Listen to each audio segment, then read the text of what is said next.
Saudara-saudari yang terkasih di dalam Allah Tritunggal, di dalam nama Bapa dan Putra dan Roh Kudus, amin dan shalom. Selamat bergabung kembali dalam serinya, serial renungan harian bertema panggilan untuk meresapi dan menyempurnakan tata dunia dengan semangat Injil. Hari ini, tanggal 12 September 2021, adalah hari Minggu biasa ke-24 tahun B1.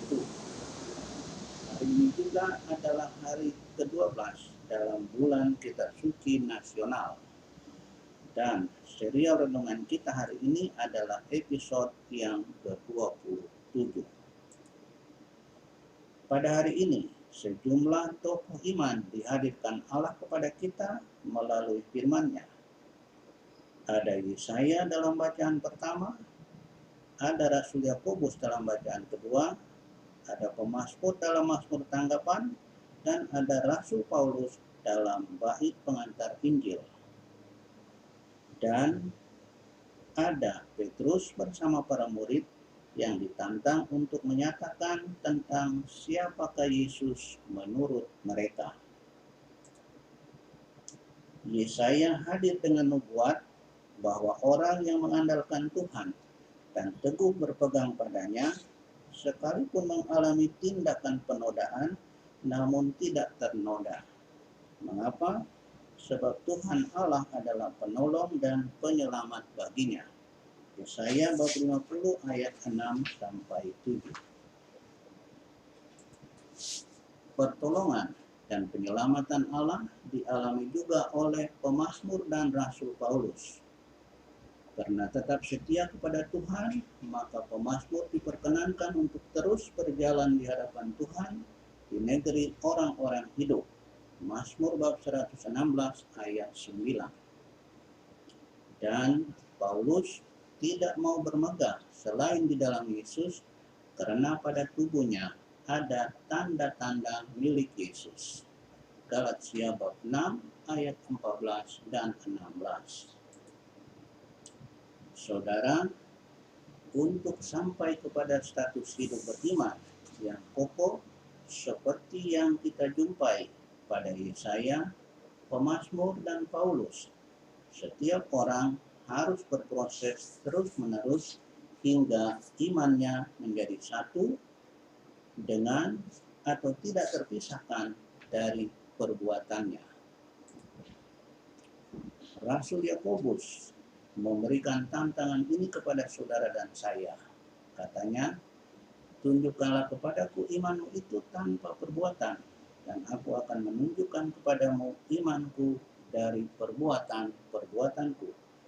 Yakobus bab 2 ayat 18. Tegangan antara pengakuan iman di satu sisi dengan perbuatan di sisi yang lainnya itu dialami oleh Rasul Petrus dalam warta Injil hari ini.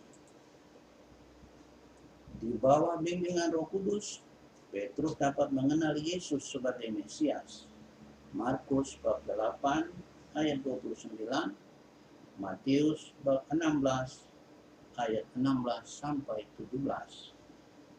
Namun ketika Yesus menegaskan bahwa Mesias harus menderita, maka Petrus menolak hal itu. Tindakan Petrus yang berseberangan dengan rencana Allah atas Mesias ini mengindikasikan adanya pengaruh iblis, sehingga Yesus harus membebaskan Petrus dari pengaruh si jahat itu. Markus bab 8 ayat 31-33. Demikian, ketika manusia mengikuti apa yang dipikirkan Allah, dia berada di bawah kuasa roh Allah.